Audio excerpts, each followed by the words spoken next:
طریقت بہار اسرار قرآنی، بہار اسرار قرآنی، قندیل نورانی، مجدد و منور الفسانی، شیخ احمد سرندی فاروقی رحمت اللہ علیہ۔ تو سب سے پہلے ہم یہ دیکھ لیتے ہیں کہ مجدد کا مطلب کیا ہوتا ہے۔ سب سے پہلے یہ دیکھ لیتے ہیں مجدد کے معنی ہے جو تجدید کرے۔ مجدد کے معنی ہے جو تجدید کرے۔ اب مفتی صاحب، ایک مجدد میعت ہوتا ہے اور ایک مجدد الف ہوتا ہے۔ ایک مجدد میعت ہوتا ہے مطلب 100 سال کے لیے مجدد، ایک مجدد الف ہوتا ہے، الف کا مطلب 1000 سال کے لیے مجدد۔ تو معلوم یہ ہوا کہ حضور مجدد الف ثانی 100 سال کے لیے مجدد بن کر نہیں آئے، 200 سال کے لیے مجدد بن کر نہیں آئے، بلکہ آپ 2000 سال کے لیے مجدد بن کر آئے ہیں۔ تو معلوم یہ ہوا، اور مجدد اسی کو کہتے ہیں کہ جو اس دور میں سنتوں کو زندہ کرے، اس دور میں توحید کا علم بردار بنے۔ مجدد اس کو کہتے ہیں جو سنتوں کو اجاگر کرے۔ مجدد اس کو کہتے ہیں جو عقیدہ ختم نبوت کا پہرا دے۔ مجدد اس کو کہتے ہیں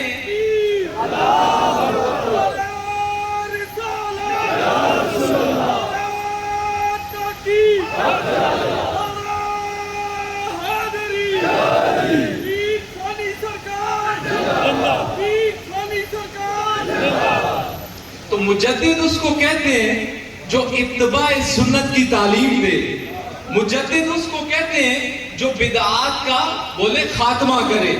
تو یہ ذات ہے حضور مجدد الف ثانی کی کہ جن کے عرس میں آج آپ آئے بیٹھے ہیں، ذرا کہیں نا سبحان اللہ۔ تو ابو داؤد شریف کی روایت ہے، حضور علیہ السلام نے فرمایا کہ میری امت میں رب ہر 100 سال کے بعد ایک مجدد کو بھیجے گا۔ ہر 100 سال کے بعد ایک مجدد کو بھیجے گا جو دین کی تجدید کرے گا، دین میں جو غلط چیزیں آئی ہیں ان کا رد کرے گا۔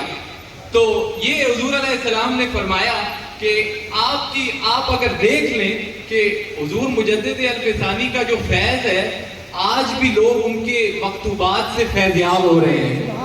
آج 408واں سالانہ عرس مبارک ہے ان کا، لیکن آج بھی لوگ جو ہیں وہ ان کی تصانیف سے فیضیاب ہو رہے ہیں، آپ کے مکتوبات سے فیضیاب ہو رہے ہیں۔ تو یہ آپ کا مقام ہے، اور آپ فرماتے تھے کہ ہم ایسی طریقت کو نہیں مانتے جو شریعت کی پابند نہ ہو۔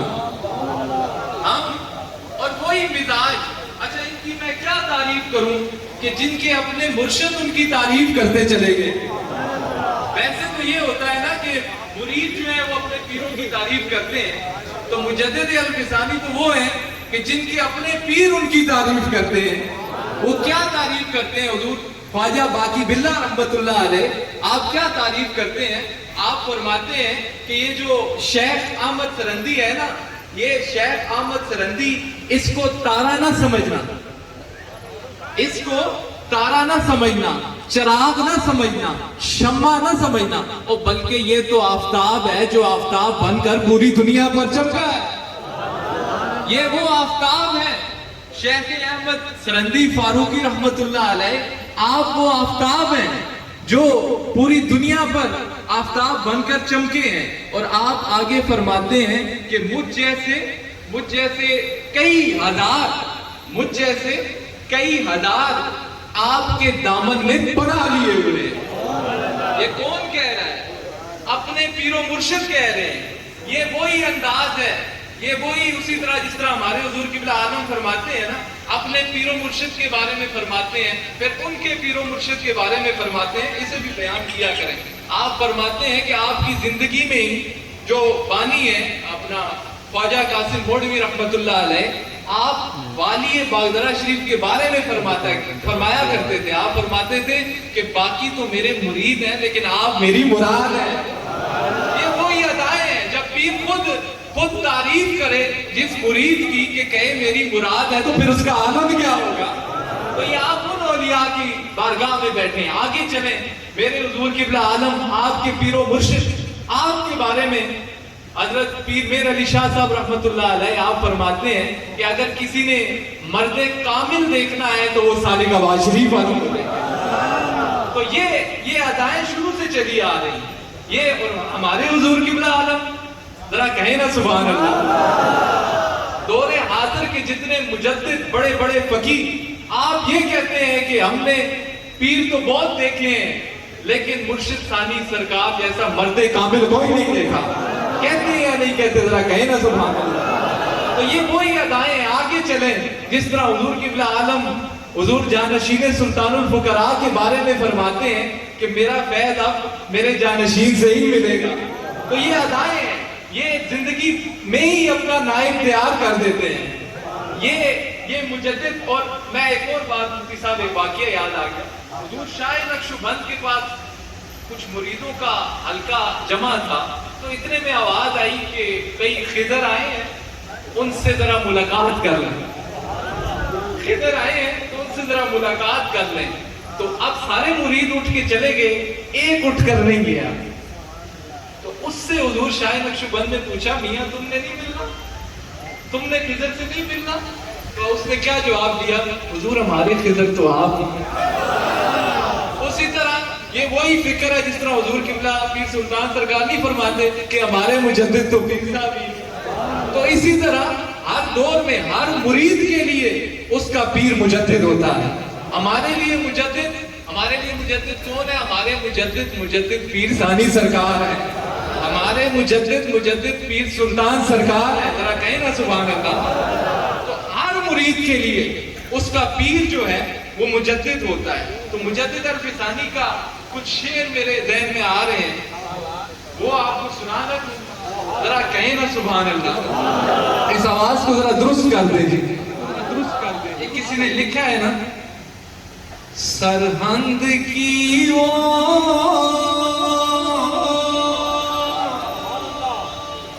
پاک زمین خطۂ جنت. ذوق ہے نا, ذرا ایک دفعہ کہیں سبحان اللہ. سرہند کی وہ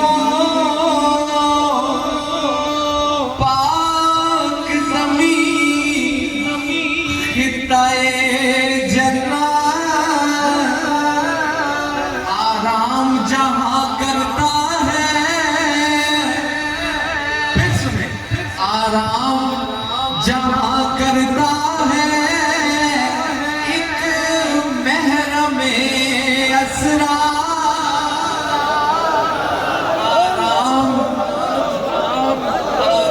جمع کرتا ہے ایک محرم اسرار. سرہند کی وہ زمین خطۂ جنت آرام جہاں کرتا ہے ایک محرم اسرار.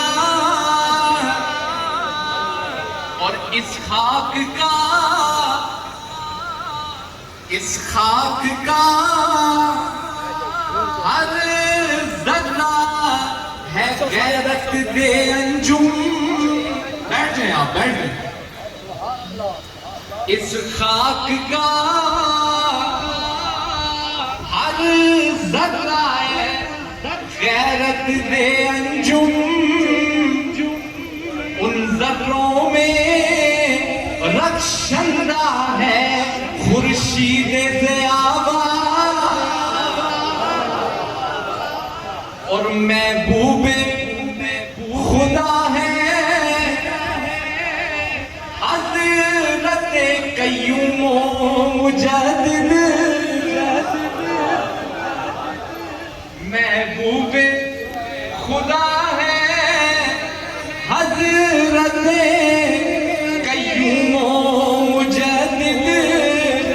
مرکز ہے یہاں آپ کا بکائے انوار، او مرکز ہے یہاں آپ کا ایک بکائے انوار، اور ہم نامی اس میں گرامی ہے احمد،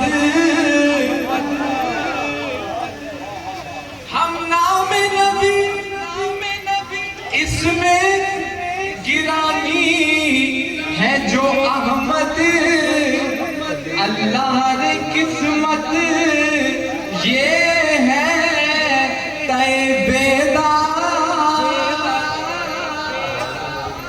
اور واللہ کے آپ نے شہنشاہ طریقہ، ذرا کہیں نا سبحان اللہ ایک دفعہ، واللہ کے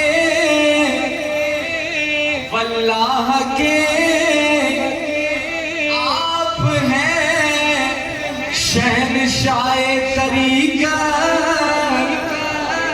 خواجہ باقی باللہ ہے آپ کے شریعت کے علمدار، اور ہیں ان کمالات ولایت سے فزون تر،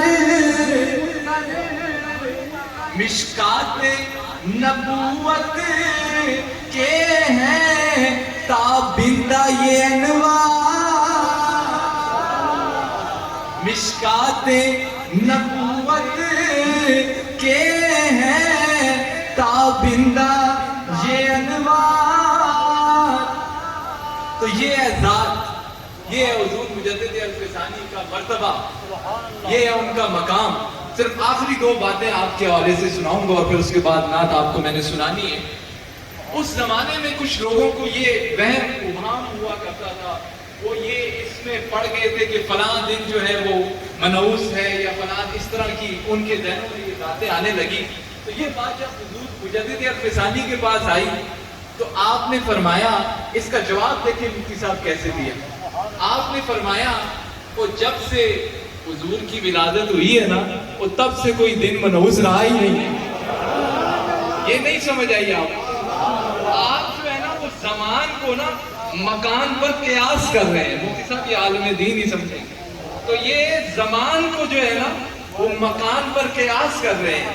آپ کہتے ہیں جب سے حضور کی ولادت ہوئی ہے، بلکہ حضور نے فرمایا نا کہ اس پوری زمین کو میرے لیے خدا نے مسجد بنا دی ہے، تو اس کا مطلب ہے کہ پوری زمین پاک ہے۔ تو جب حضور کا قدم لگنے سے زمین پاک ہو گئی تو اس کا مطلب ہے زمین پاک ہو گئی ہے تو پھر زمان بھی پاک ہو گئے۔ تو یہ قیاس کیا آپ نے زمان کو۔ ایک اور آخری بات مفتی صاحب، اس دور میں کئیوں کو یہ بھی ابہام تھا جی ہم جیسے ہیں، ہماری جیسی نمازیں پڑھتے ہیں، حضور علیہ السلام کے بارے میں معاذ اللہ وہ تو ہم جیسے ہیں، ہم جیسی نمازیں پڑھتے ہیں۔ تو نماز پر آپ کیا خوبصورت بات لے کے آئے ہیں، قربان جائیں۔ آپ فرماتے ہیں کہ اپنی نمازوں کو ان کی نماز جیسا نہ سمجھنا، کیوں؟ ساتھ دلیل بھی دیتے ہیں۔ آپ فرماتے ہیں، مکتوبات شریف میں یہ بات موجود ہے، آپ فرماتے ہیں کہ سیدنا صدیق اکبر فرماتے ہیں کہ اے کاش کہ میری زندگی کی ساری نمازیں لے لو اور مجھے اے کاش کہ میں حضور کی بھول ہی بن جاتا، اے کاش میں حضور کا صحف بن جاتا۔ تو فرمایا کہ اپنی نمازوں کو ان کی نمازوں جیسا نہ سمجھنا، کہ جہاں پر سیدنا صدیق اکبر کہ جن کے تقوی کی مثالیں قرآن دیتا ہے، ان جیسے فقیر یہ بات کر رہے ہیں کہ ان کی نمازوں کو کہ بھئی کاش کہ میں ایک حضور کی بھول ہی بن جاتا۔ نہیں سمجھ آئی آپ کو یہ بات شاید کہ کاش میں میری زندگی بھر کی نمازیں لے لوں، میری خشوع خضوع کے ساتھ کامل نمازیں بھی لے لوں، لیکن وہ میری جو ساری نمازیں ہیں نا وہ حضور کی ایک بھول کے بھی مقابلے میں کچھ بھی نہیں ہے۔ تو جس کی بھول کا عالم یہ ہے، جس کی بھول